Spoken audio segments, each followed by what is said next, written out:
Boa noite, pessoal. Boa noite, sócios do Clube Alpino Paulista, amigos. A pedidos, estamos aqui de novo. E queria, em primeiro lugar, agradecer ao Mingo, especialmente, que está participando dessa vez. Eu estou muito curioso para ouvir as histórias do Mingo, porque as histórias do Mingo são ainda mais antigas do que as minhas.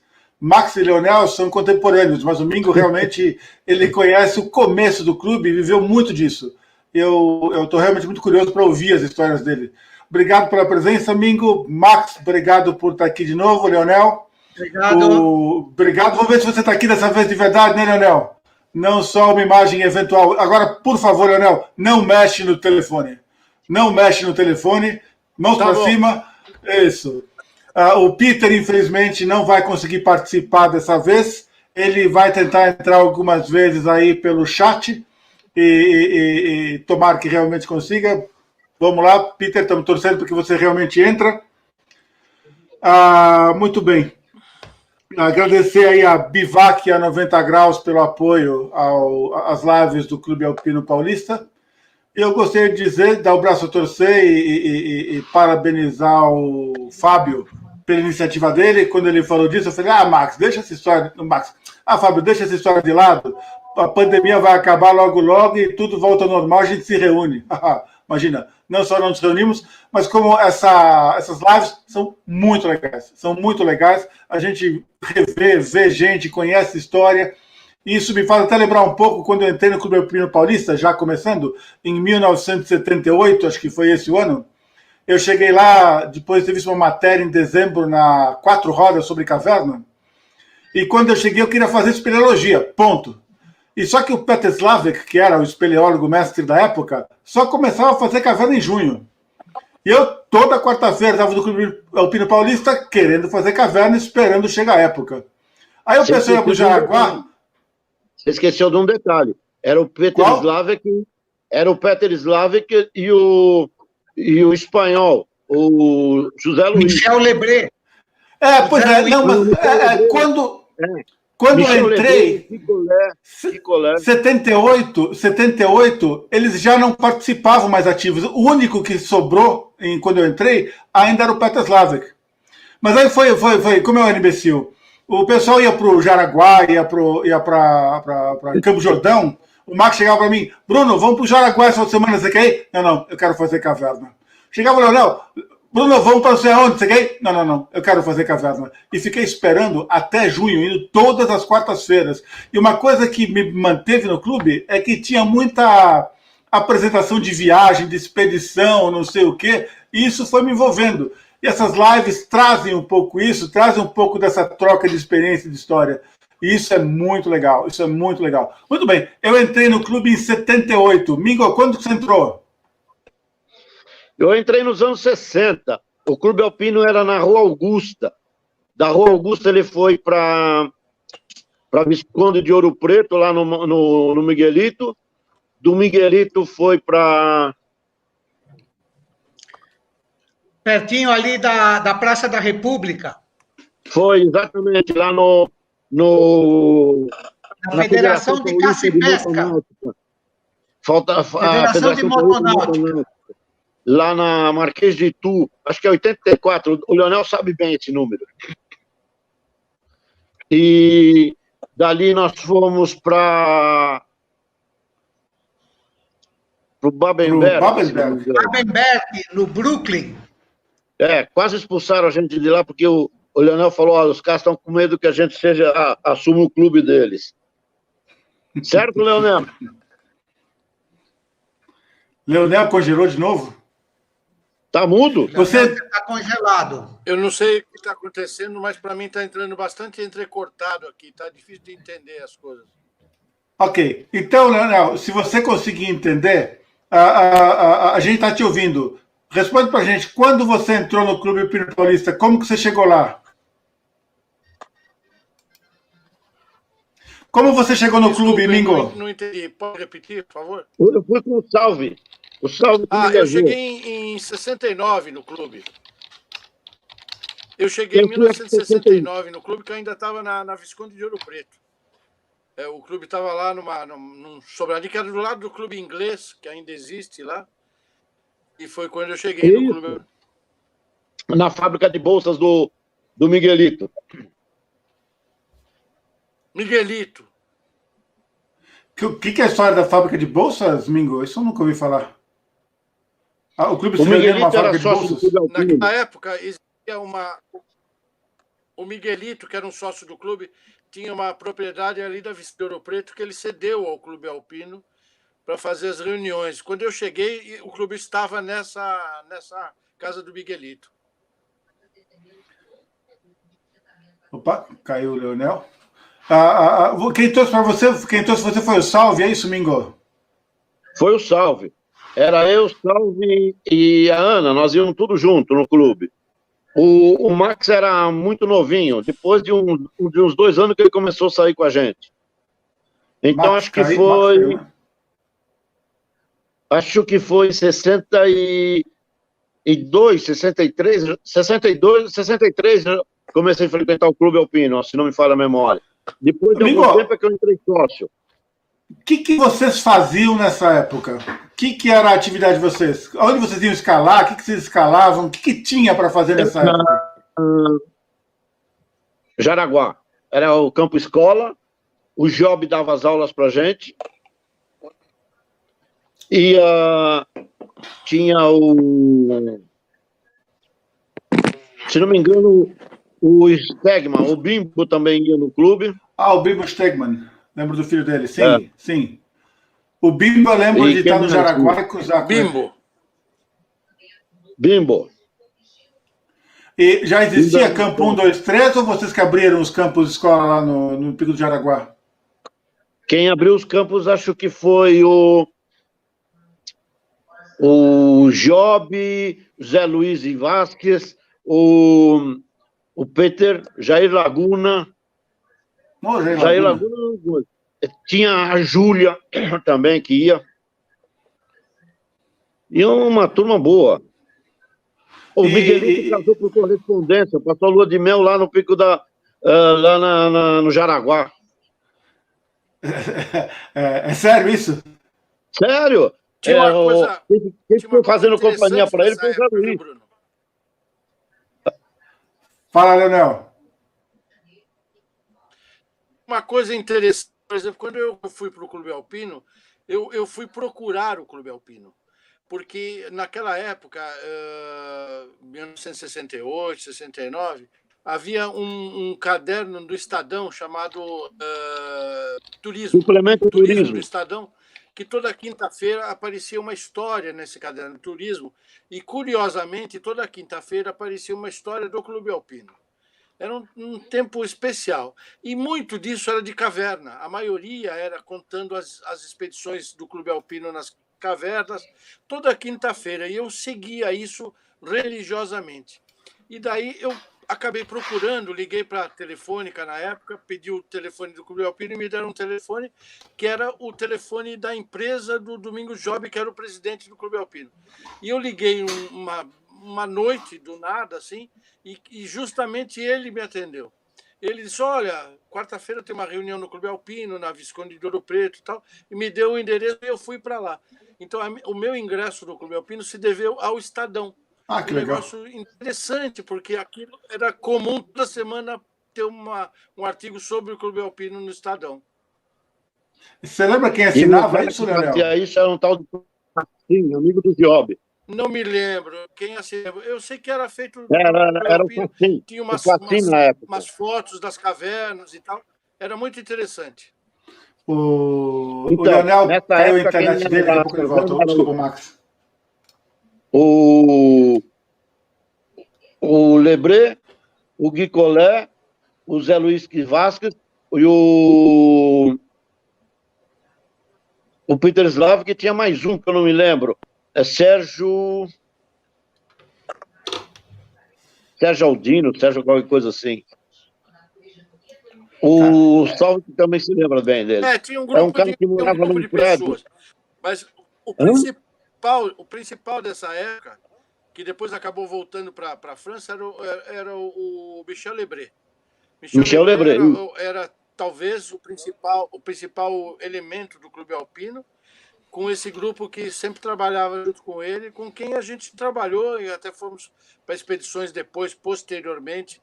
A gente fez expedições até para o Goiás, naquelas cavernas enormes de Goiás, onde foi Só, Michel só Lebré. fazer um breve aqui, só fazer um parênteses, Leonel, acho que vale o parênteses até a homenagem.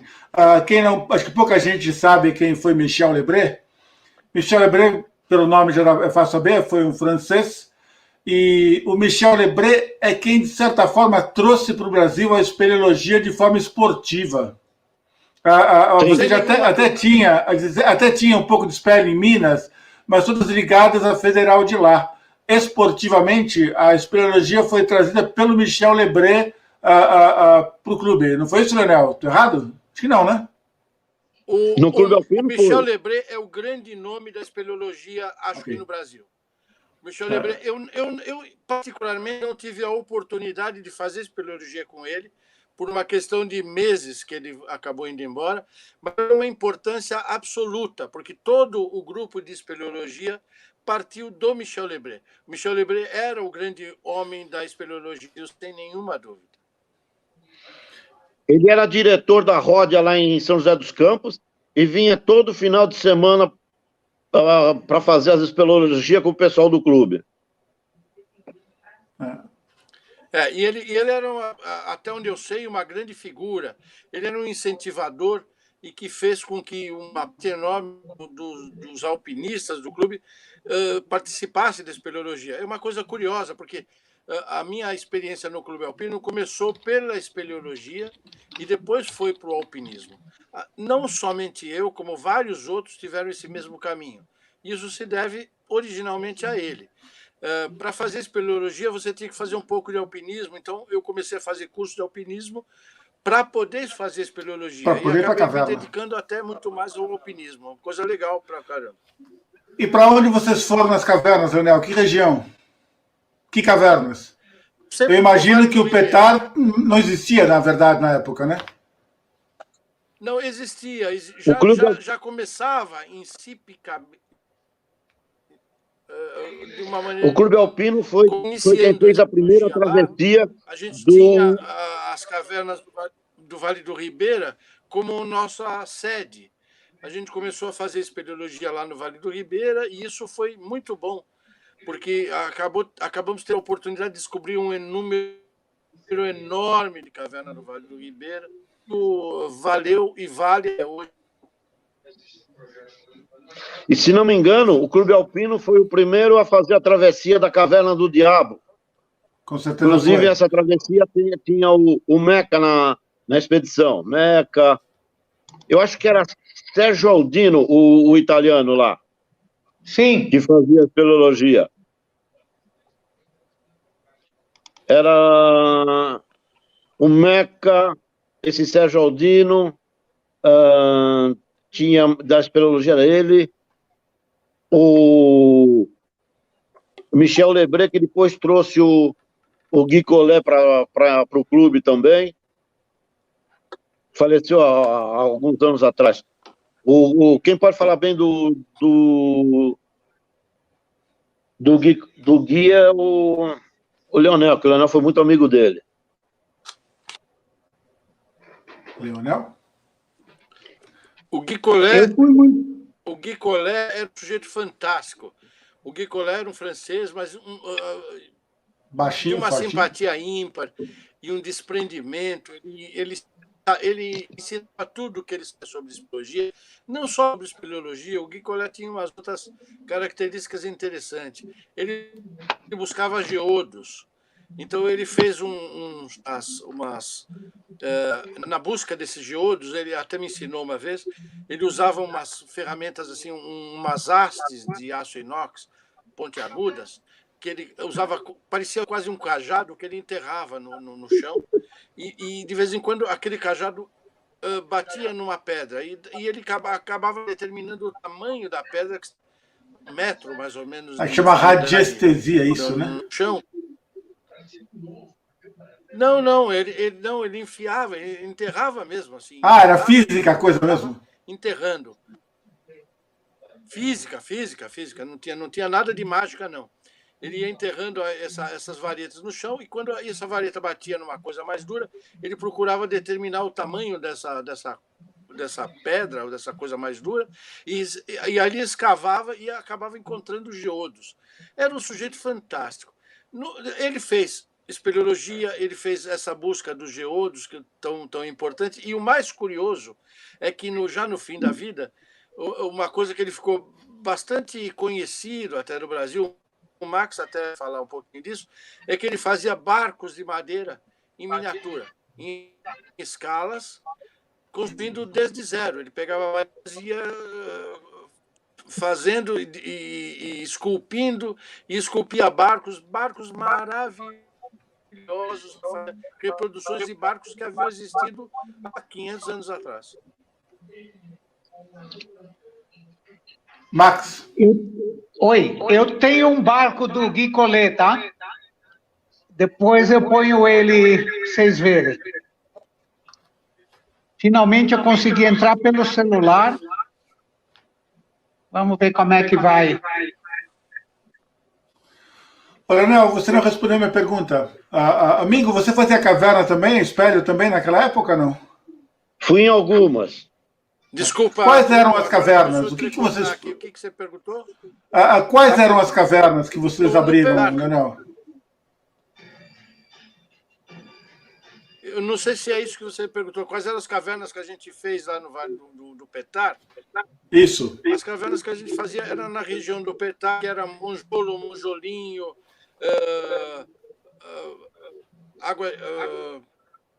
Água Suja. Bom, toda aquela série de cavernas que tem no Petar, era um número enorme que nós pesquisamos por muito tempo e fizemos um mapeamento dessas cavernas.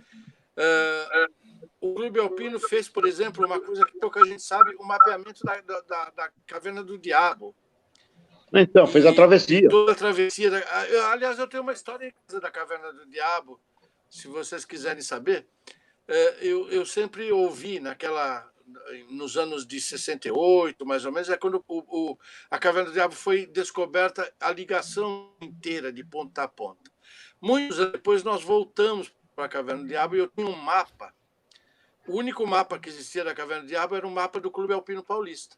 Coisa curiosa, que tinha sido feita naquela época. E nós voltamos para lá, voltei eu, Peter Slavek, Aninha, Diniz, a irmã dela, e um grupo grande, nós voltamos para a caverna, e a Caverna do Diabo tinha sido tentada várias vezes fazer assim, ninguém conseguia, porque o pessoal entrava pela Caverna do Diabo e não conseguia sair do outro lado. Tapagem. A saída da água da Caverna do Diabo sai numa grande cachoeira no vazio, que é um desmoronamento, e a água infiltra pelo desmoronamento e forma uma cachoeira. E o pessoal chegava lá e não conseguia encontrar a saída. Nós fizemos a travessia ao contrário. Nós fomos pela saída da Caverna do Diabo, que nós tínhamos essa referência já do Michel Lebré, de todo o pessoal. Encontramos uma saída que é uma saída lateral do túnel principal da caverna. Aí nós mergulhamos, tem um pequeno lago que você mergulha embaixo de uma pedra que cobre e sai no salão da água da Caverna do Diabo. E daí nós voltamos e atravessamos a caverna inteira. O Adalberto Colpatzi que estava. E nós voltamos, fizemos essa caminhada de umas 13, 14 horas. Eu fui na Caverna do Diabo antes de todos eles. Eu fui em 63 com o pessoal da VASP, uns funcionários da VASP que estavam loucos. Nós fretamos um ônibus e tudo. Eu não estou entendendo direito o que vocês estão perguntando. Não, era isso mesmo, Leonel. Era isso mesmo. Eu vou continuar. Nós então fizemos a travessia ao contrário, da saída para a entrada da Caverna do Diabo, e foi muito curioso, porque a gente teve várias coisas esquisitas. Nós tínhamos, por exemplo, um lugar que é chamado a Picada do Cap, que é no Michel Lebré e o Gui Collet e o pessoal que fez a primeira travessia, teve que quebrar os estalactites para poder passar. Como? Não, tá bem, tô ouvindo bem. O Peter até comenta aqui no chat de que ele também esteve nessa viagem. Como? O Peter comenta que ele também esteve na viagem. Isso, isso. A minha memória não é tão grande para eu lembrar todos que estavam. Num grupo até de umas 12 A pessoas, cabeça pelo é. menos, e nós fizemos esse caminho todo ao contrário. E foi uma coisa curiosa, porque todas as informações que a gente tinha um lugar na Caverna do Diabo que tinha um lugar que você nadava e tinha que passar por baixo dos estalactites, meio que mergulhando. E eu me lembro que nós chegamos ao contrário nesse lugar, que era um lugar difícil de passagem, e aí o Adalberto Colpatzi foi primeiro. Nós pusemos a corda na cintura dele, ele nadou e entrou embaixo dos estalactites, eu fui dando corda para ele, fazendo segurança, até que ele me fez sinal pela corda para eu seguir. E aí eu fui, esperando aquele mergulho todo, e fui andando, e fui me arrastando embaixo daqueles estalactites, e fui indo, e não chegava no Diabo do Lago, e fui arrastando, de repente vi um pé, assim, eu olhei para cima e estava o Adalberto Colpatzi, né? O lago não existia mais, agora ele tinha sido tomado o rio carregava. Ele assoreou. O lago tinha 30 centímetros. Assoreou. Tinha sido totalmente assoreado. Isso. E eu saí do pé do Alberto e nós dois começamos a rir feitos loucos, né? Porque era uma coisa inusitada. E fazíamos sinal com a corda e lá vinha mais um tentando ao lago, e assim foram todos, né? Não existia mais o tal do lago. E outra coisa curiosíssima foi que nós fomos nadando, fomos andando pela caverna, horas e horas e horas da Caverna do Diabo, e quando nós saímos do salão principal, que era visitado por turistas, né? Tinha assim, os turistas viram, depois eles nos contaram, algumas sombras emergindo do fundo da caverna, muitos correram, né? E nós saímos ali no salão principal como se nada, fazia 13 horas que nós estávamos dentro da caverna. Os turistas achavam que tinha saído o diabo da caverna. Como? Amigo, o que se fazia nos primórdios do Clube Alpino Paulista? Para onde ia? Acampava onde? O que era o equipamento? Como que era o Clube Alpino Paulista lá atrás? Hoje, quando eu comecei a fazer caverna, tinha uma barraca chamada Microleve, pesava 5 quilos para 2 pessoas. Aquela era a Microleve. Como que eram os primórdios? Qual era o equipamento que vocês tinham? Que carro vocês viajavam? Quanto tempo levava as viagens? Como que era isso? Os equipamentos vinham de fora. E tinha muito cara que vinha fazer alpinismo aqui no Brasil, vinha aqui, escalava, e na hora de ir embora vendia o equipamento. Por exemplo, eu comprei uns equipamentos do Sérgio Fink, que quando ele voltou para a Europa, de um amigo do Salvo, que trabalhava na Bosch. Eu comprei mochila Saleva, comprei mosquetão, corda. A gente comprava de quem ia. A avó do Salve, com 80 anos, fez uma viagem para a Bulgária. E na volta ela trouxe uns equipamentos que ela comprou na Itália para a gente. As botas Cassim, mosquetão, mosquetões, corda, tudo. Eles traziam de fora. A minha barraca, por exemplo, eu tive 3 barracas. A gente usava a barraca do Zé Luiz, do Salve, e depois eu fiz eu construí uma barraca junto com o Petr Slavek. Depois comprei a minha, e quando o Salve foi para os Estados Unidos pela Rei, eu fiz amizade com uma senhora no correio, ele mandava tudo para mim pelo correio. Eu ia às 6 horas da tarde pegar as minhas coisas, porque era a hora que a mulher saía, aí já não passava mais pela alfândega. Então, tá tudo na base da amizade. E a gente ia trazendo as coisas, comprando coisas. A Ana Luísa comenta aqui que Adalberto também... Só um segundinho, Leonel, só um segundinho. Ana Luísa comenta aqui também que o Adalberto trazia equipamentos da Alemanha. Eu lembro muito bem lá no Babenberg, tinha aquelas mesas, quando o Adi chegava da Alemanha, ele abria aquela mochila dele lá, com solteira, com mosquetão, com não sei o quê. O pessoal ia morrer de rir da gente de quanto aquilo tinha valor naquela época. A dificuldade que era para conseguir um mosquetão. uma solteira tinha um baita valor. Fala, Leonel. Não, é uma coisa que eu sempre digo, algumas pessoas em conversar, a gente começa a pensar sobre o que não é possível comparar épocas diferentes na mesma atividade. Por exemplo, essas dificuldades que nós tínhamos eram inúmeras. Eu me lembro a primeira vez que eu vi uma loja de material de alpinismo na França. Eu fiquei louco quando você conseguia encontrar tudo isso, que não existia naquela época. Por outro lado, uma coisa muito importante da gente comentar aqui são as comparações que se faz hoje das escaladas que se fizeram no passado com as atuais.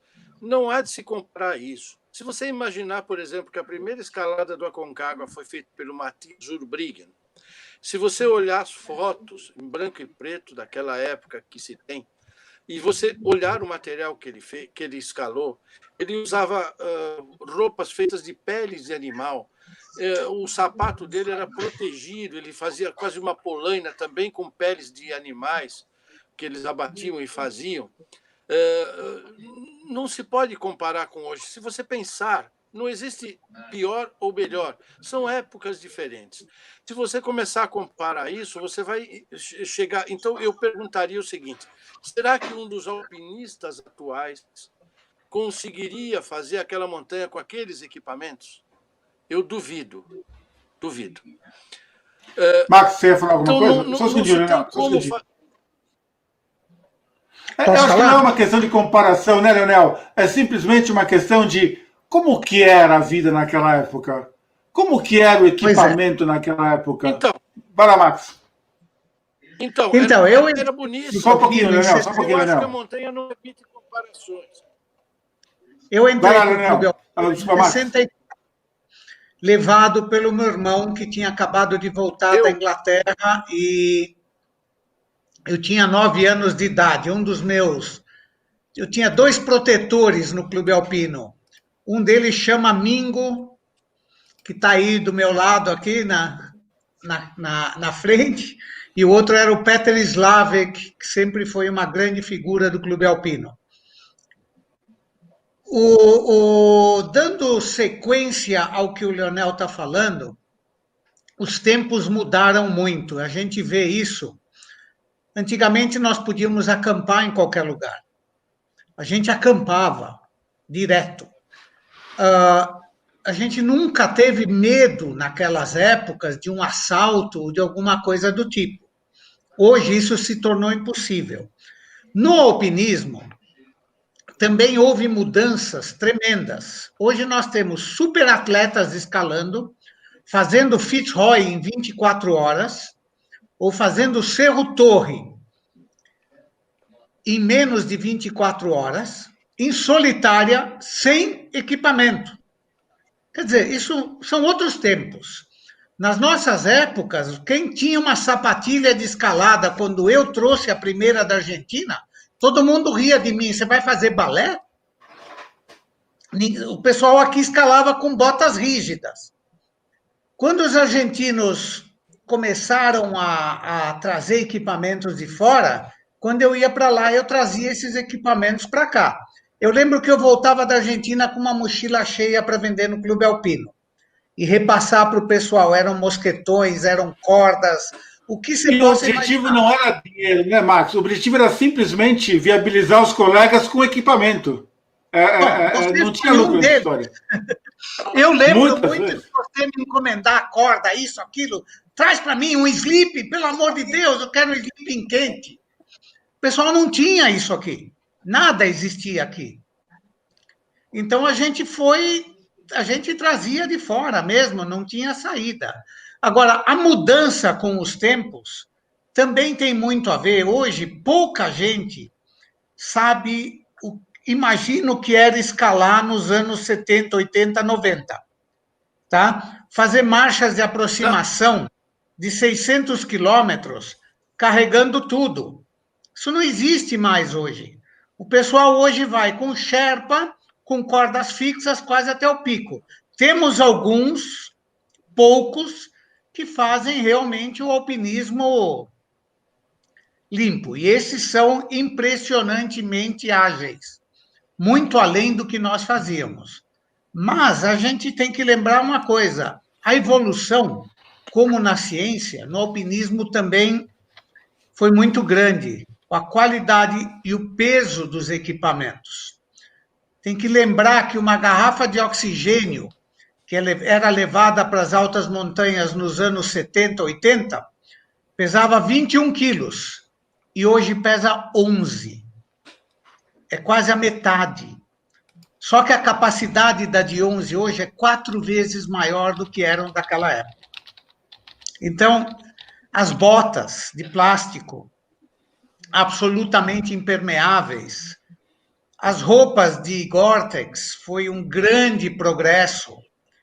As cordas de Perlon, Kernmantel, as cordas que são capa e miolo, tá? Foram mudanças que foram aparecendo. Eu comecei a escalar com corda enrolada. Meu pai escalava com corda de sisal. Então, os tempos mudaram. Eu lembro que o Bruno comprou de mim uma corda verde. Ela devia ter, acho que 15 ou 18 milímetros. Parecia um cabo de aço.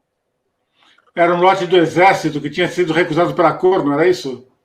Isso, a cor do Exército estava errada e nós compramos o lote inteiro. Eram 200 ou 300 metros de corda. Isso. E a gente corda punha para aquela corda também. na mochila e rasgava a alça. Era tremendo aquilo, mas assim foi que nós começamos. Mas que a gente fazia. Só um segundinho, Marcos. O rapel clássico. Oi? É rapel clássico naquela época. Naquela época era rapel clássico. Era. Você passava a corda pelo peito, passava, dava a volta. O Salve tinha um anorak feito de lona locomotiva. Era um anorak verde. A gente usava para fazer o rapel. E eu coloquei no ombro. Eu arranjei um couro de porco, que na VASP se usava muito, para fazer o protetor das cordas na pedra, nas quinas, e no ombro do anorak do Salve. E no saco, aproveitar o saco, porque tinha gente que esmagava o saco naquele rapel clássico. O Bruno ainda tem as fotos da última reunião nossa, tem uma foto minha escalando no gelo, com a bermuda, com a calça, o níquer, com reforço entre as pernas para fazer rapel clássico. Era comum isso. Leonel, acho que o Leonel quer falar alguma coisa. Só nessa história de equipamento, uma coisa interessante. Eu acho que aquele modelo argentino... Leonel, só um segundinho. Aquele modelo argentino de equipamento foi um modelo que, de uma certa forma, a gente também trouxe para cá. Eu lembro o quanto foi importante para a gente. O Leonel começou a fabricar saco de dormir, casacos, com uma tecnologia um pouco melhor do que as coisas que a gente tinha aqui, que não tinham nenhuma tecnologia. Não existia costura quente, não existia nada disso. E o Leonel começou a fazer isso. Não lembro da marca, era Bali, era isso? Não era Bali. Leonel, está com você. Está com você, Leonel. Eu realmente fazia equipamentos, eu comecei a fazer os primeiros equipamentos. Aliás, eu fui patrocinador seu numa edição para a Argentina, junto com a Renata Falzoni e dos Tempos, com a Bali. Mas eu estava falando aqui, chamando a atenção, é que vocês chamaram aí a escalada do Cerro Torres. Eu estava falando que não se pode comparar os tempos, e é uma coisa interessante. Por exemplo, o Cerro Torres foi escalado da primeira vez em 1952, e foi o Leonel Terré, um dos camaradas que fez o Cerro Torres. E ele, o Torres, observou... Ele esteve no Brasil, né? E ele observou o Torres.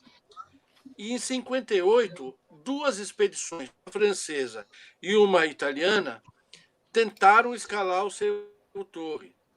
E nessa italiana tinha o Cesare Di Maestri, o Cesarino Fava, o Carlo Mauri e o Walter Bonetti.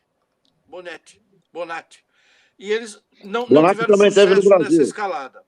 E em 59, novamente eles tentaram, e daí o Cesare Di Maestri, com o Jürgen Jäger, ele trouxe um especialista, que era um austríaco, especialista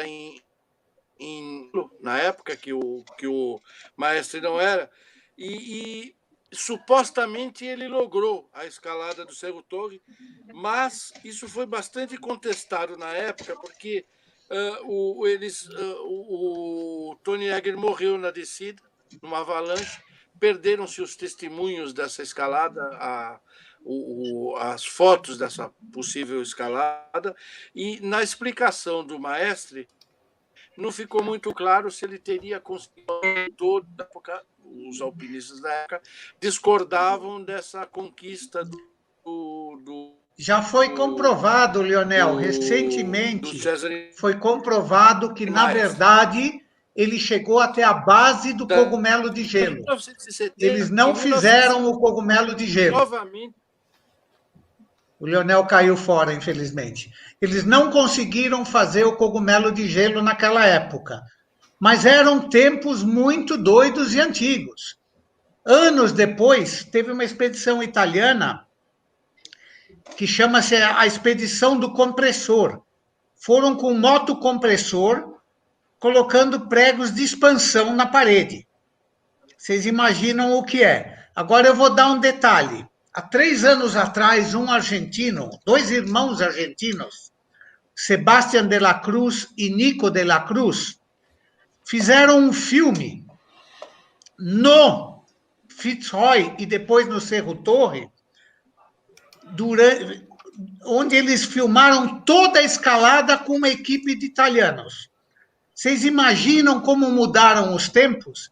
Eles ficaram mais de 40 dias na parede, subindo e descendo equipamento para escalar a montanha e filmar.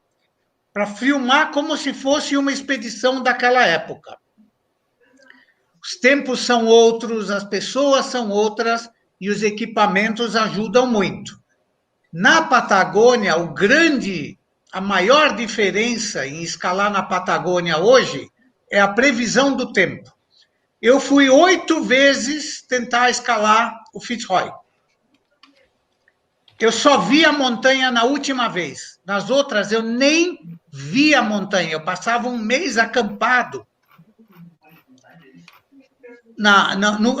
dentro de uma caverna de gelo, lá em cima, na base da parede de rocha, e nunca vi a montanha.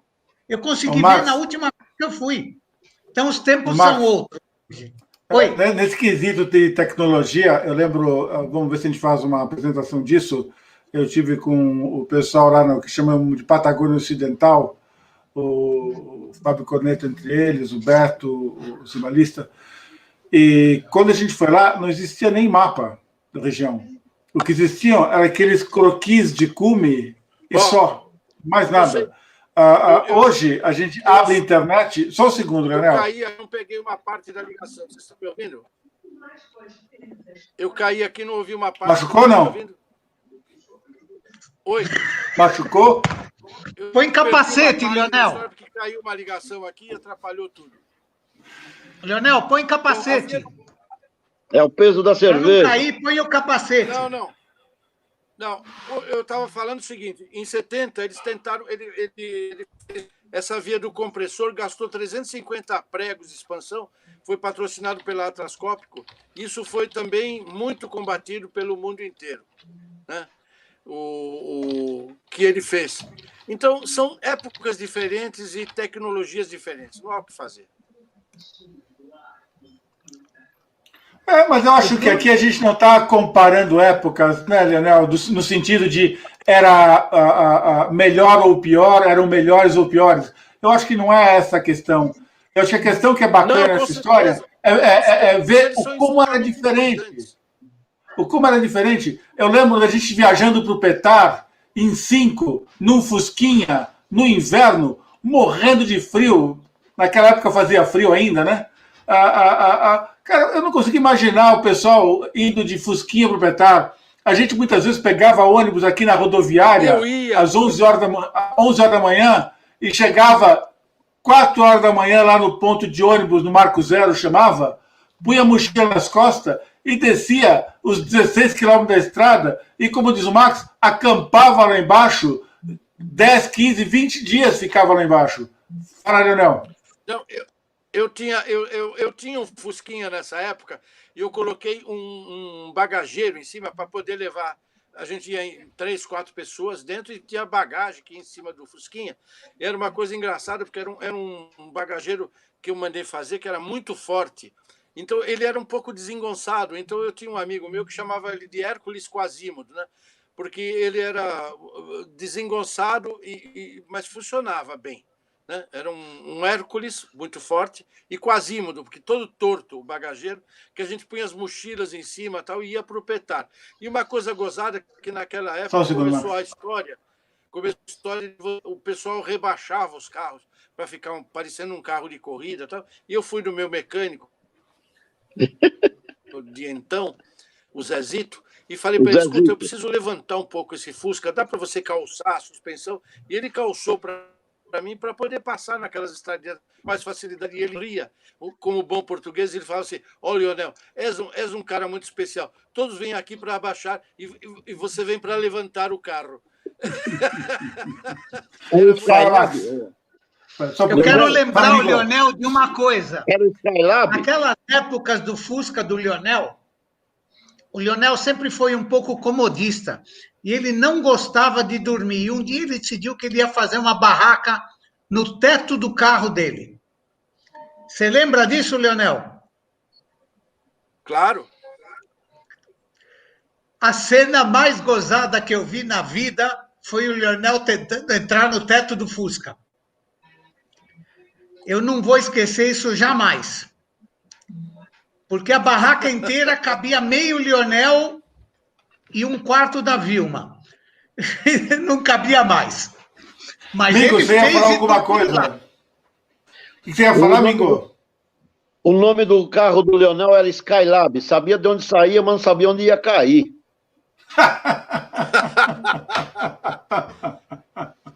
Olha, mas esse era o carro do John, que está atolado até hoje lá na região das cavernas, hein? Não, o Skylab, nós andamos muito no Skylab, era um Fusquinha vermelho que ele tinha. Vermelho não, era um marrom desmontado. Histórias de Fusca muito mais engraçadas do que as minhas, tinha do John Morley. John Morley era um inglês que veio aqui morar no Brasil e ele não falava direito português na época que chegou aqui. Ele trabalhava numa empresa uma empresa inglesa de química. E o Peter Slavek, não sei por que, entendeu que ele era engenheiro e um dia deu para ele um mapa e nós íamos fazer uma prospecção numas cavernas depois do farto lá. E nós tínhamos naquela época, a gente usava os mapas do DAE, uns mapas em curva de nível, era uma dificuldade danada, não se tinha nada do que se tem hoje. E a gente descobriu, falando, bom, esta caverna esse sumidouro deve ligar com tal caverna. Então a gente usava o Peter descobriu na época um produto químico que a gente jogava na água e coloria a água e punha um filtro receptor na saída, em alguns lugares, para ver onde é que aquela água saía. Essa era a nossa técnica para descobrir o caminho das águas lá no Vale do Ribeira. E ele deu tem umas coisas... Avante, depois eu comento. Ele marcou no mapa e deu para esse inglês para levar falou, ó, põe o filtro captor em tal lugar.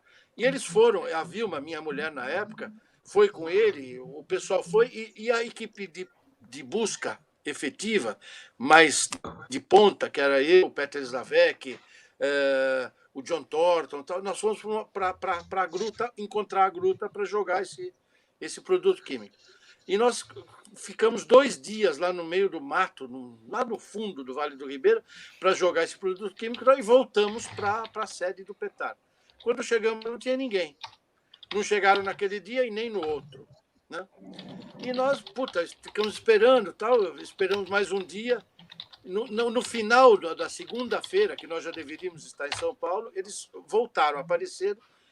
E disse, pô, o que houve? O que houve? O que não houve? E tal. E aí o Spaghetti, que estava com eles, disse assim, olha, eu não sei. Esse inglês olhava o mapa, pegava a bússola, media para cá, media para lá, e não chegava a conclusão nenhuma. E daí, uma hora, ele sentou no chão e disse assim, I am lost. Eu estou perdido, né? Bom, aí chegaram só na segunda tarde e o Peter virou para ele e falou assim: porra, mas você estava com a bússola, com o mapa? Ele falou: mas eu não entendo isso direito. Eu falei assim: como não? Você não é engenheiro? Ele falou: não, eu sou químico. Aí que nós descobrimos que ele não era engenheiro, que não entendia nada de bússola. Bom, e o Peter nessa era químico também. ele quebrou o carro dele lá nas cavernas. Ele não pôde voltar conosco para São Paulo. Ele para Piaí e ele comprou as peças do carro, tinha quebrado o câmbio, tal, essa história do Volkswagen, né? Tinha quebrado o câmbio e ele disse: não se preocupe, eu conserto eu mesmo, tal. E nós viemos embora e ele ficou lá. E ele levantou o carro com a ajuda do pessoal do Zé das Cavernas, lá, que morava lá, levantou o carro, tal, e trocou as engrenagens do câmbio, tal. Mas eu não sei que diabo ele fez, que ele montou o câmbio ao contrário. Então ele ficou com uma marcha para frente e 4 para trás. Aí o que aconteceu? Ele falou assim: parecia um tanque de guerra italiano, cara. Tinha uma marcha para frente e 4 para trás. Isso aconteceu no Clube Alpino. Nós estamos querendo falar de lembranças. Deixa eu comentar uma domingo, nos velhos tempos, na época da geladeira. Alguém andou postando fotos aí da geladeira recentemente. Max, cuidado. Não, fica tranquilo. Pode ficar sentado, Leonel, não precisa se esconder. Mas era uma época muito interessante no Clube Alpino, tinha 10% que iam para o Clube Alpino para escalar e 90% que iam para fazer baderna. Mas era uma época muito ativa, a gente ia muito para Itatiaia, e eu, criancinha, né? Eu era o neném de fralda da turma. Para vocês terem uma ideia, nessa época eu devia ter 10, 11 anos. Era o famoso. E teve uma vez que eu não sei o que foi, que nós fomos para as prateleiras e eu tinha acabado de tirar o gesso da perna, estava super ruim, não conseguia andar, me doía muito a perna e eu não tinha força.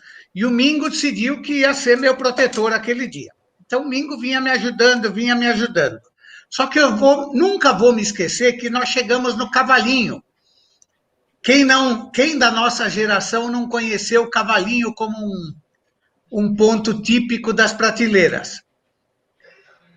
E, para minha surpresa, queriam me puxar para cima. E realmente me puxaram pela parede. Foi a primeira vez que eu descobri que gato tem 4 patas. Eu virei um gato, subi fazendo miau de 4, com o Mingo me puxando, Cavalinho acima. E essa foi a primeira vez que eu subi as prateleiras. Isso deve ter sido 1966, por aí. Para vocês terem uma ideia, o Mingo ainda tinha cabelo, e eu também. Acho que até o Leonel tinha cabelo nessa época. Depois você empacou no buraco do Jorge. O buraco do Jorge foi outra vez. Aí eu já era um pouquinho maior, eu já tinha uns 12 anos. Aí decidiram que iam fazer uma via por dentro das prateleiras. É melhor até o Mingo contar para ele poder falar um pouco. Mingo, conta do buraco do Jorge, daquela subida que foi a coisa mais doida que nós fizemos. Foi bom, deu um corte de caminho muito bom, porque o Jorge, o Petrovski que inventou achou esse caminho. E nós fomos. O Max empacou, eu não vou, porque não dá. Eu falei, não dá. Aí eu botava o pé, encostava, fazia como se fosse uma prateleira, né? Encostava, e ele punha o pé dele no meu pé, e eu punha o pé no outro lado, ele punha o pé no outro lado, e ele foi andando, às vezes ele pôr o pé na pedra, ele subia em cima da minha bota. E a minha bota naquela época era uma bota daquela italiana, pesada pra chuchu, de alta montanha. Só que a alta montanha aqui era só pedra. Porque aqui o ideal que a gente tinha que usar era o quichute, famoso. Que entrou depois, né? Ele entrou depois. Pois é, essas épocas, esse foi o meu começo de escalada. Quer dizer, os meus primeiros professores eram o Mingo, o Salve, o Meca. O Meca é um que a gente podia convidar se houver uma terceira sessão de nostalgia. Podíamos convidar o Meca. O Meca era uma figura sem igual. Se não me falha a memória, o Meca participou da travessia da Caverna dos Diabos. Da Caverna do Diabo. Na primeira. O Meca participou da primeira. Inclusive, tem um dos boletins do Clube Alpino antigo se falava nisso. Do Mosquetão, na época que tinha. Mas essa geração que vivemos a geladeira,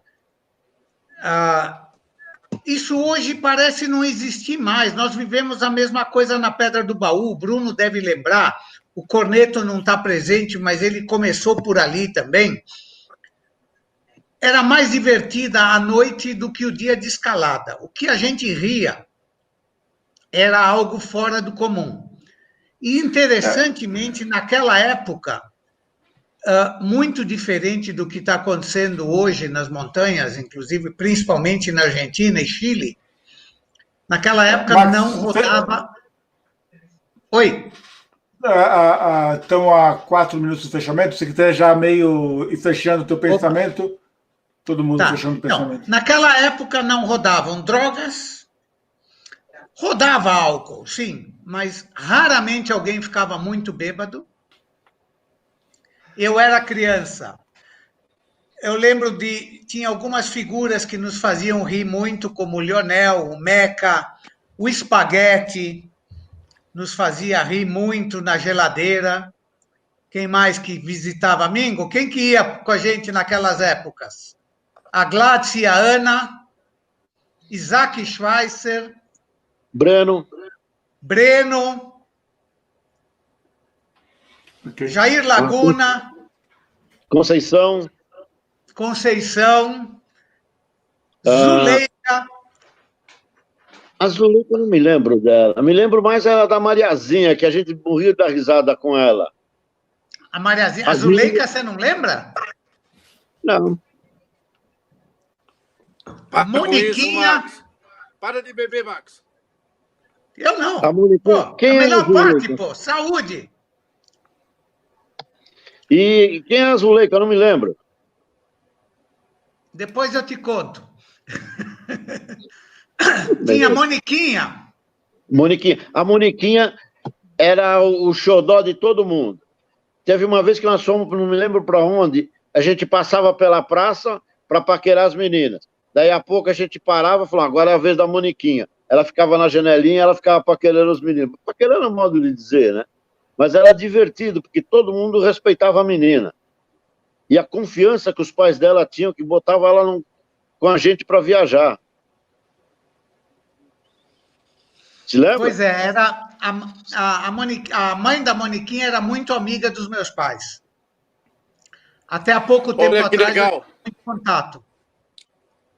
Olha que legal, deu por aí. A Aninha, Aninha, grande figura, Espaguete, estão aí vendo a live. Puta, que gostoso que vocês estejam aí. Isso é muito bom. E é gente de primeiríssima da belíssima guarda. Então, perguntas. Eu acho fantástico que esse pessoal retorne e ouçam as histórias, porque faz parte da história do Clube Alpino Paulista. Muito bom. Alguém postou aí sobre um resgate no Jaraguá. Se eu não me engano, foi a Ana. Bruno, Sobre você participou desse resgate? Aquilo... A resgate foi aquele das cavernas e depois mais um que teve também lá, que foi... Não, que foi no Jaraguá, depois de um incêndio. O que eu lembro no Jaraguá foi uma vez que a gente estava ali no Campo 2, e o Campo 2 está bem num vale, assim, e do outro lado do Campo 2 tinha um pessoal que não tinha clube nenhum, que não tinha conhecimento, brincando lá, alguma coisa, e alguém caiu ali. Então, esse resgate com os bombeiros. E aí depois a gente pôs ela nas costas, usou aquela mochila de corda, colocou nas costas e levou ela para cima. E aí quando chegou lá em cima que estavam os bombeiros, alguma coisa assim, eu lembro. Então, o que eu lembro de mais gozado foi que os bombeiros aí queriam nos ajudar. E aí começaram a descer e tinha tido uma queimada. E no Jaraguá, sempre que tinha as queimadas, ficava as pedras soltas. nada segurava as pedras. E os bombeiros fizeram uma avalanche em cima da gente de pedras. Quer dizer, em vez de ajudar, os bombeiros quase nos mataram. Eu lembro que naquela época eu era chamado de burro de carga. E eu estava com a menina vestida na minha mochila, a menina machucada, toda cortada e sanguentada, vestida na minha mochila. Com 2 ou 3 por baixo empurrando. A Aninha fez um comentário engraçado aí. Ela escreveu que ela viu o Leonel resgatando os bombeiros, já que é verdade. Os bombeiros foram tirar as pessoas de lá e não conseguiam sair.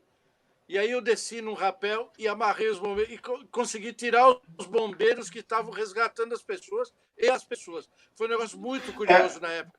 E o mais curioso de tudo isso é que depois no jornal apareceram os bombeiros junto com os resgatados como os grandes heróis da história. Foi engraçado. Eu queria pôr uma coisa aqui que eu acho que é extremamente importante colocar, até em respeito à profissão dos bombeiros. A gente está falando aqui de 35, 40 anos atrás, quando o país ainda era muito amador. Não se compara o corpo de bombeiros daquela época com o corpo de bombeiros de hoje. Hoje os caras são altamente técnicos, altamente preparados. A gente até tem membros do Clube Alpino Paulista que participaram de vários treinamentos, ajudaram nesse processo, e hoje, muito mais do que naquela época, todo mundo vai ter alguma história assim, mas eu acho que é interessante, não, com certeza, é extremamente importante pontuar isso. Mas acontece o seguinte, o único problema que os bombeiros tinham naquela época é que as cordas deles tinham um cabinho de aço dentro. Então, molhava aquela corda, você não dava para fazer rapel na corda dos bombeiros. Eles queriam saber aonde nós tínhamos adquirido as nossas cordas. Eu cheguei a levar corda para o corpo de bombeiro. Um detalhe muito interessante. No fim dos anos 70, eu dei um treinamento durante uns 4, 5 anos para o Corpo de Resgate de Helicóptero do Batalhão Pelicano da Polícia Civil. Quando eu comecei a dar o treinamento, eles não sabiam fazer rapel. Eles desciam do helicóptero com guincho elétrico, que mais quebrava do que funcionava. Foi quando eu ensinei eles, começamos a ensinar eles as operações com corda através com o helicóptero, de resgate com helicóptero. E aí o Corpo de Bombeiros entrou nessa coisa. Uns 4, 5 anos depois, 2 ou 3 comandantes do Corpo de Bombeiros foram ser treinados nos Estados Unidos pela SWAT. E voltaram com tecnologia que, para nós, era top de linha. Vocês imaginam que os caras não treinaram lá. E aí fizeram a gente fazer isso com o resgate de helicóptero. Um dos treinamentos que a gente fazia muito era invadir uma janela de prédio, vamos dizer, com um helicóptero. Então, você estava pendurado lá embaixo, pendulando, e o cara te punha para dentro da janela. Óbvio que as janelas que a gente usava eram falsas, o prédio era aquele hotel ao lado do AMB que tinha só uma estrutura, e a gente fingia montar uma janela com saco plástico e umas ripinhas de madeira pequenininhas, e a gente tinha que conseguir entrar ali. E o helicóptero te fazia pendular, você pendulava 30, 40 metros com uma corda de 40, era quase 45 graus para cada lado, para invadir a tal da janela. Eram bons tempos daqueles. Hoje, o treinamento desse pessoal bate de 10 o que a gente podia imaginar em fazer naquela época, tá? Mingo, uma história para fechar aí a nossa live de hoje. Uma história que você lembra, uma história que te marcou, que fez você mudar. Todos nós temos uma história dessa. Ih, rapaz, não dá. Tem muitas histórias que a gente sabe. O Leonel, A primeira que que o Leonel se lembra bem. Não. Uma história. A primeira que vem à cabeça. Fosfosol, Mingo. Estavam fazendo um treinamento no Jaraguá.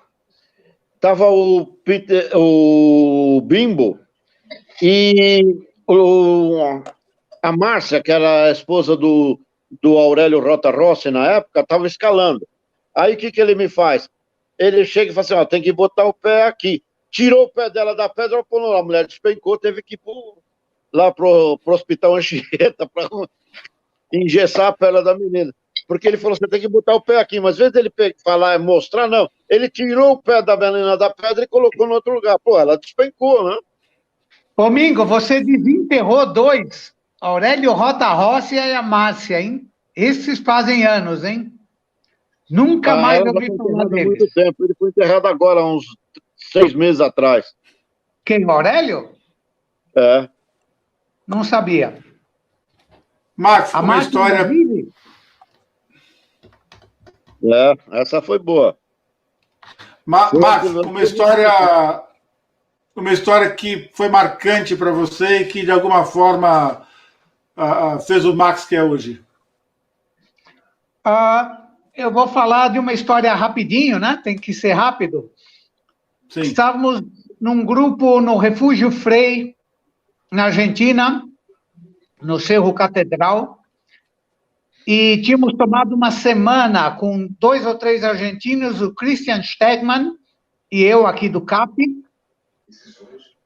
escalando com Alberto Tarditi, era uma das figuras que depois ficou famoso internacionalmente, inclusive por escaladas que ele fez. Estávamos escalando e tínhamos tomado a semana para fazer vias diversas na torre principal. Paredes de 400, 500 metros de altura. Cada dia a gente fazia 1, 2 vias, e era naquela loucura. E um dia nós começamos a descer de uma escalada, e a gente tinha tomado como princípio descer sempre pela via que a gente subiu, para conhecer melhor, para ver o outro ângulo de visão, ver onde é que a gente dificultou, onde é que a gente facilitou. E nós estamos descendo e entrou uma tormenta elétrica.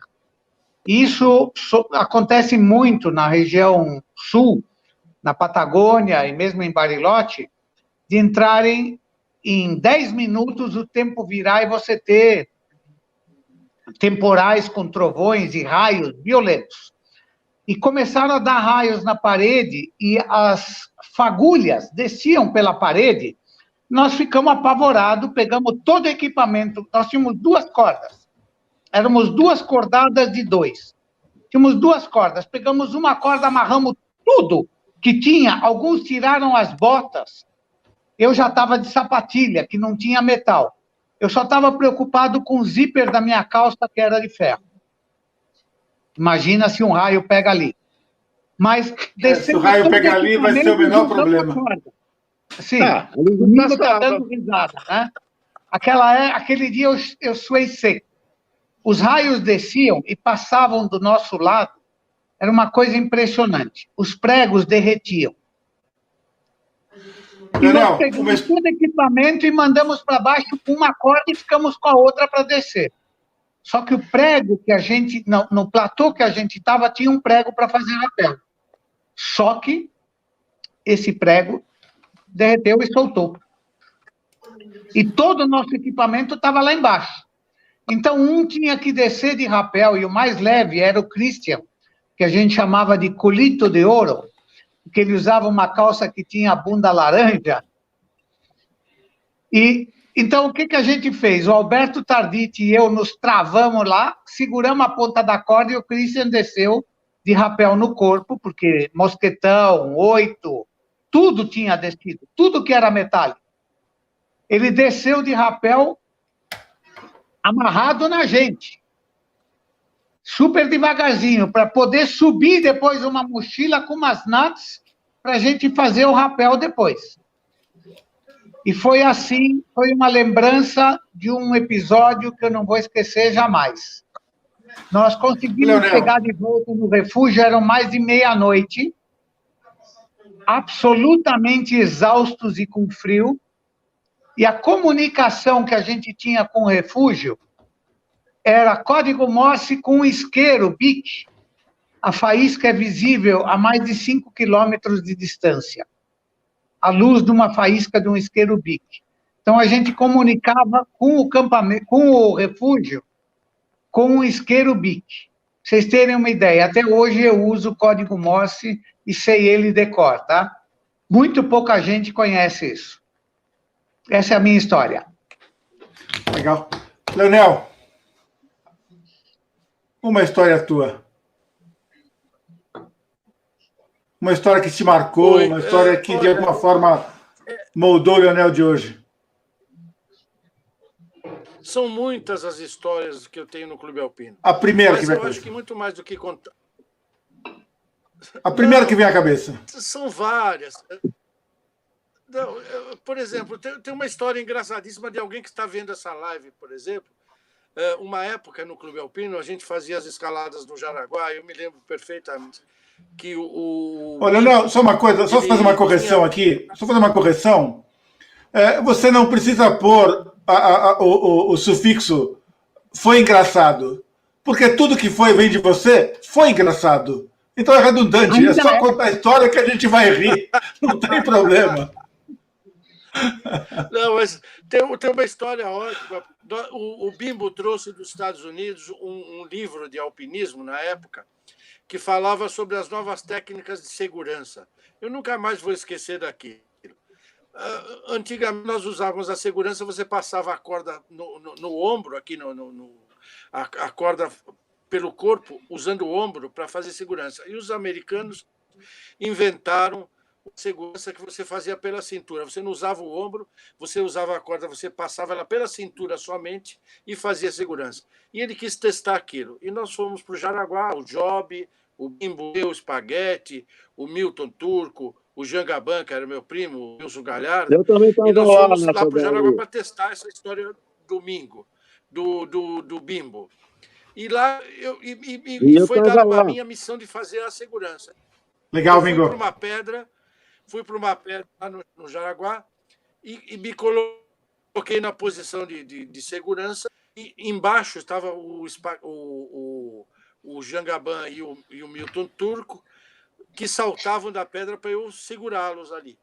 E o Spaghetti deitado numa pedra assim na minha frente, olhando para baixo. O Spaghetti, você sabe que ele é um camarada engraçadíssimo, né? Ele está aí nos vendo agora, porque ele não revela muito as coisas, ele está sempre quieto, né?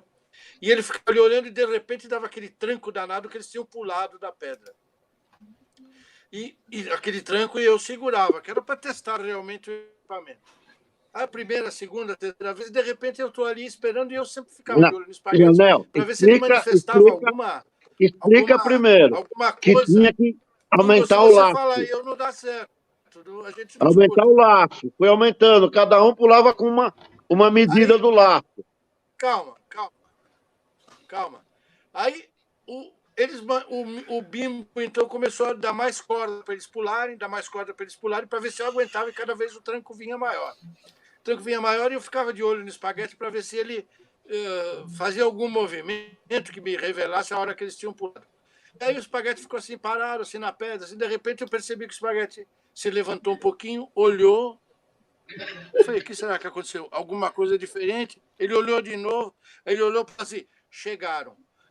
Eles pularam, ele deu muita corda, eles tinham chegado no chão. Bem, se arrebentaram os dois no chão. O teste da segurança. Muito bem. O Peter está acompanhando a gente aqui. Peter, eu gostaria de dizer que a gente gostaria de ter tido a tua companhia, a gente gostaria de ter teu ouvido aqui. Eu adoraria ouvir a tua história, uma história que te marcou. Pena que você não esteve aqui, pena mesmo. Como é que é? O Peter está acompanhando a gente o tempo todo. Posso contar uma do Peter? Nós estávamos nas cavernas, no antigo refúgio do Betari. Estávamos meio acampados, meio no refúgio ali, Vários. Eu estava com uma namorada que eu tinha na época, uma inglesa chamada Lúcia, que era horrorizada com insetos, e uma hora apareceu uma barata. Eu vou tentar pôr a câmera numa posição para imitar o Peter. Apareceu a barata, o Peter pegou com o braço direito e com a mão direita deu uma pau na barata. Pegou a mão esquerda e pôs na boca e começou a lamber os dedos. A Lúcia passou uma semana sem falar com o Peter. Foi terrível. Ela pensou que ele deu o tapa na barata, sem dúvida nenhuma, mas ele lambeu os dedos da outra mão. Aquela cena eu não vou esquecer jamais do Peter. É o humor britânico neozelandês dele. Na época em que não tem outro. Naquela época que Torres del Paine não tinha cartão de crédito ainda, e que os refúgios eram 4 paredes cobertas e uma lajezinha de pedra onde você fazia a sua comida, tinha um casalzinho lá, não sei de onde era, e eu acampado lá, fazendo comida à noitinha, e daqui a pouquinho eu vi um ratinho entrar e subir em cima da bancada onde estava cozinhando. O ratinho veio vindo. Quando ele chegou perto, eu dei uma porrada com a mão dele, o bicho de perna para cima, peguei, joguei para fora, continuei cozinhando, os dois com ele desse tamanho. Mas agora, essa história nem a minha, Max, não sei se estava lá, tinha um mineirinho, era um amigo nosso que não tinha nada de mineiro, mas era o jeito dele falar. Quem não lembra? Exatamente, a gente foi para as cavernas, lá para o Mato Grosso, e tinha um Goiás. Tinha o Juan também, que era um chileno, meio guerrilheiro, nem lembro direito, e alguém contou para alguém contou para eles que se você comesse o coração de uma cobra ainda batendo, você ficava imune ao veneno da cobra. E lá dentro da caverna, os caras encontraram uma baita cobra, não sei nem qual que era, mas uma dessas cobras que é um braço de largura. Era uma urutu. Aí, a história que eu vi que os caras cataram a cobra, mataram a cobra, abriram ela, pegaram o coração, dividiram no meio e comeram metade de cada um. E tinha uns italianos, franceses com a gente, que também ficaram com cada olhão enorme. Muito bem, pessoal. Eu queria agradecer aqui a presença de todo mundo. Eu queria que muita gente antiga, que a gente conhece, que a gente gostou, é bacana reviver essas coisas. E é bacana também imaginar que, da mesma forma, pode ter mudado o tempo, pode ter mudado a tecnologia, pode ter mudado o mundo. Eu sou daqueles que acham que o mundo está melhor. A gente falou um monte de abobrinha aqui que eu tenho vergonha de pensar, como, por exemplo, usar corante, colorir um rio de verde para ver se a caverna atravessa não sei aonde.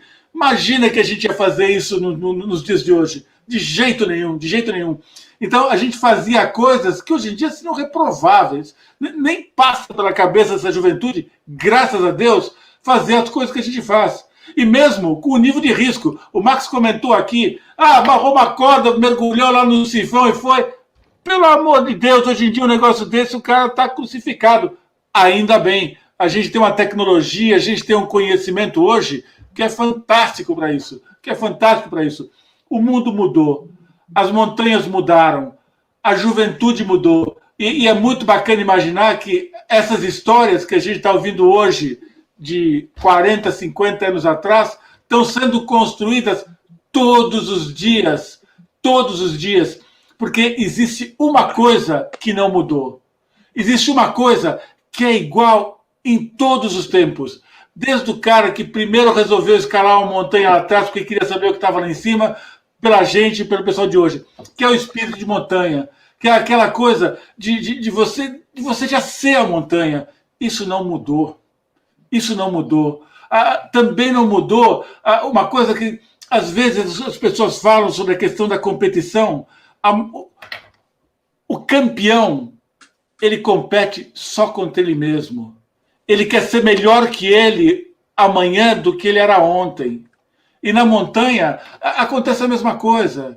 Na montanha, a gente o tempo todo está buscando limite.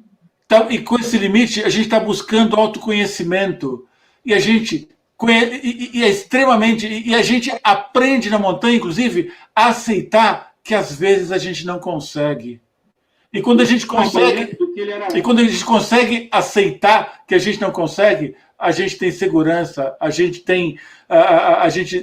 está pronto para avançar mais um pouco. Eu acho muito bacana imaginar que essas histórias estão sendo construídas.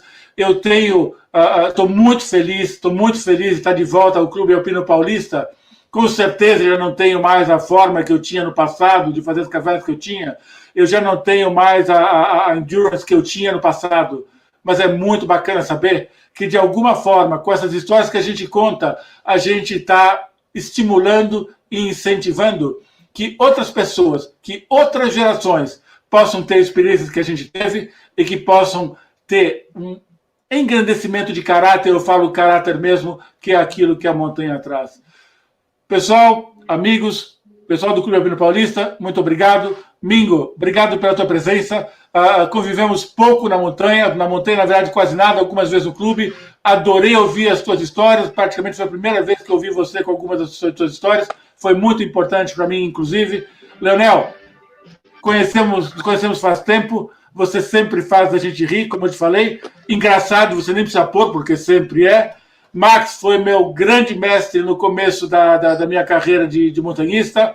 Eu lembro o quanto a capacidade técnica e o conhecimento do Max foram importantes não só para mim, mas para toda uma geração de montanhistas. E obrigado, Job, por ter fundado esse clube maravilhoso e que ajudou tanta gente. Pessoal, muito obrigado. Boa noite a todo mundo. Obrigado a todos, uma boa noite para todo mundo e até a próxima live. Boa noite. Namastê! Boa noite. Boa noite, Daniel. Boa noite. Namastê.